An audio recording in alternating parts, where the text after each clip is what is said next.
This is the Melbourne Design Awards. Robert Davidov joins me. We're talking about a residence that you have designed. It is built. Hello, welcome to you. Hi, Fennell. How are you? The LSD Residence. Mm-hmm. That's a good name. Where does that come from? It's actually from all of our projects are just acronyms of our clients' names. Okay, so you chose certain letters before other letters just to make it fun? No, it's always just alphabetized that way. This is a house. It's a kind of a large home and a very kind of quite a unique block that narrows towards the back. So tell me what the brief was when you were approached by the clients. So they had the brief of the spaces they needed, but the site, although it presents relatively wide to the street, not much behind the garage, it narrows down considerably.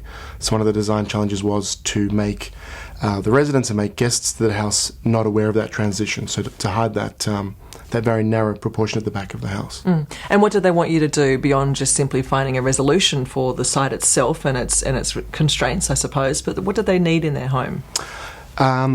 Like a lot of people, they really wanted a lot of natural light. They love natural materials, and they also wanted a house that would be low maintenance and something where they could comfortably entertain, have places to retreat, but also have places that were open and flexible. So these are kind of common concerns, but with the new site, different orientation, challenging land, you get a different execution every time. And you chose to create something that from the street actually is quite bold, so it's a concrete sort of facade, but then we also see the interior sort of, which actually when I finally looked through the plans, like, oh, it's the toilet, it's the bathroom services there. So what did you do to create that sort of look from the street, which I think is quite lovely? So it's a quieter street, so I thought we could be a little bit more gutsy, but that was also the best orientation. So the street facade is to the north, so we wanted to get as much natural light into those rooms, and also have some kind of big impact. So the idea is to bring as much glass onto the facade, which could then be shut down for privacy and for heat. So the idea was to let all that sun through the Venetians, which can then be shut down. There's also additional blinds behind the raised parapet glazing, which goes all the way to the roof, just to get the big impact. And then behind it was the idea of playing with visuals and ideas of transparency. So it is the bathroom in the front, which is a little bit different. But no, there weren't really any problems, and I don't think... it creates quite a bold form from the street, so you get an interesting kind of geometry when you're looking up at it and you also get a different play of light, whether the light's going through or at night time. If the blinds and curtains haven't been drawn, you see the form behind the glass.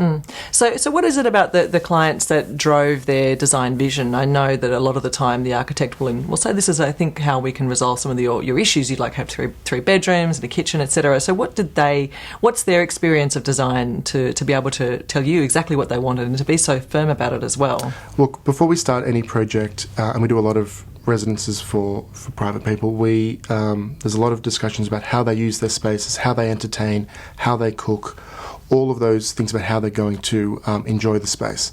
And for this couple, they had done several projects previously, and one of their pet peeves was when they're entertaining, people always coming into the kitchen.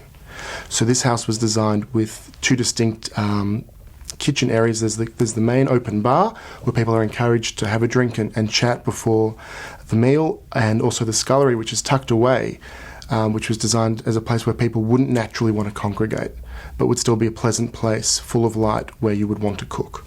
So they didn't want people in their kitchen while they were cooking? No. That's unusual. That's quite... Is that unusual? I think it's unusual. I think it's not for the norm, but this is what was a real driver for that design. Okay, so they wanted to be able to have a place where they could really focus on the cooking and then have a second kitchen almost that was where we congregate. Isn't that funny? We all want somewhere to congregate, and it usually is around the kitchen table. So you're keeping both of those things going. So it still has that, and then I'll use that driver as the island, which became more of a bar where people would be kind of allowed to be, which then opened out onto the alfresco area and had good connectivity to the meals area as well. In terms of other projects that you've done, other residences, what makes this one unique, particularly in how you worked with the client and realised their project, their dream?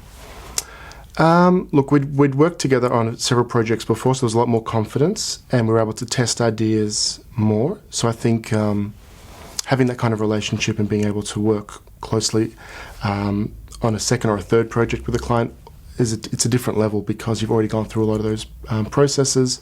The confidence is there, and you're able to take a few more risks. Are you doing another one with them? I am, actually. I love this. LSD Residence, thank you so much, Robert. Great to speak Thank with you you. very much.